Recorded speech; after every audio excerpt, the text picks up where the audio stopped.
Hello everyone, Tom Tank Productions here, and welcome back to Tankie Reviews. Now, I know that pumping out these videos has been taking a bit of a while, because I might, like most many, have started to run out of ideas on what to review. But this time it's going to be special, because I know we already looked at the AEG James, well, the push-along version of James, but today, let me just move you out of the way. We're going to be taking a look at the All Engines Go Motorized James. So let's begin. So, bit of a backstory with this. I did not buy James separately. I had to buy that stupid 4-pack that came with Thomas, Percy, and Kana. So, that was $50 well spent. Now, looking at James, the face print is a little bit crooked, but I guess that's fine. It's a bit, I guess it can be somewhat accurate to All Engines Go. So much like the push-along model, this James also has the metallic wheels. However, these ones are, I'm pretty sure they're a darker metallic gray, I'm guessing. I am looking at the push-along model, and yeah, those wheels are a bit darker. I mean, it's kind of accurate to, I guess, the classic series James and James in the All Just Go show. But that's pretty cool. Taking a look at the faces on both of these, the face on this James here looks a bit more like James compared to the push-along model. No painted buffers. However, the James has a coupling hook on the front. And by that I mean it's not like an actual coupling hook, it's a molded print.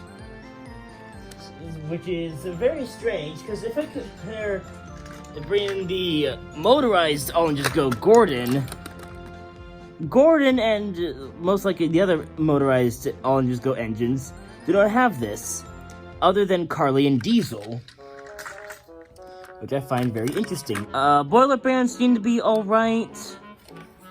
The dome is a separate piece in there, I'm pretty sure.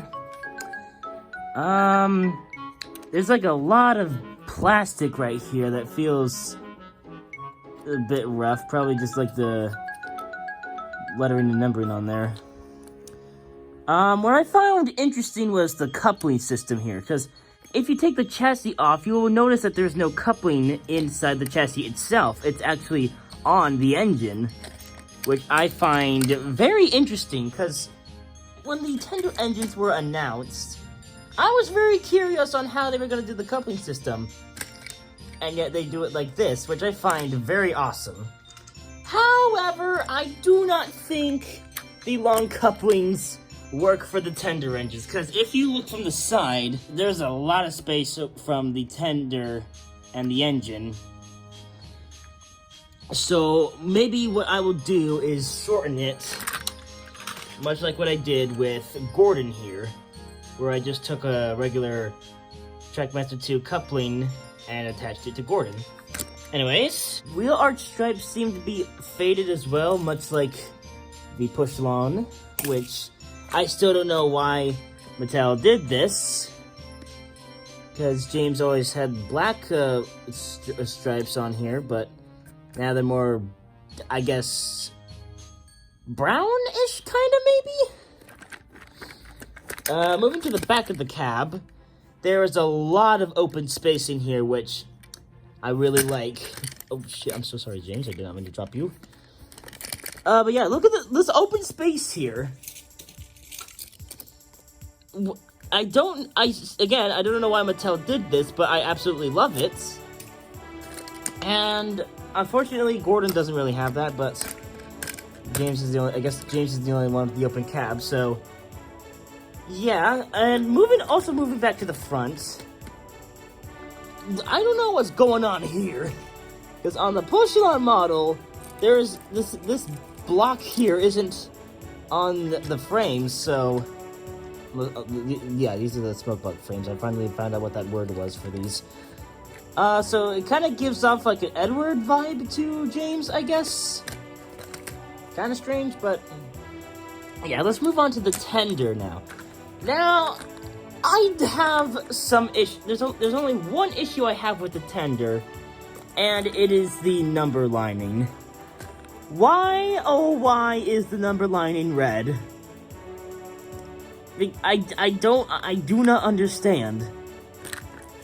So since the tender mode is the same on the motorized model, this James tender has buffers, unlike the push-along model.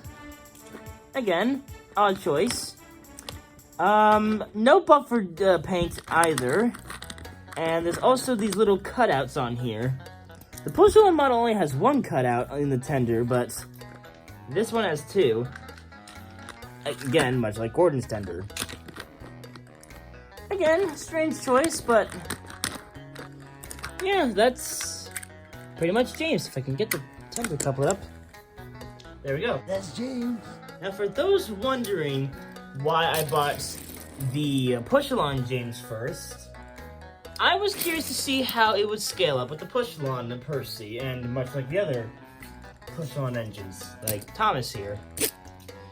So, when I got Gordon and compared the size difference to Percy, for example, the scaling wasn't too far off, to be honest.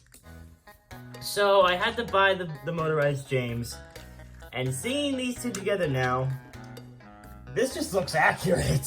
So, what are my final thoughts on the Motorized James? Well, it is again a bit mixed, but I do believe this has to be not the, but one of the best looking Jameses I've ever seen.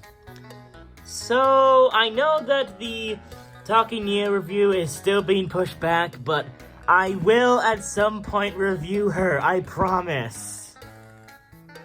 Anyways, thank you all so much for watching, and I'll see you guys next time. Peace out.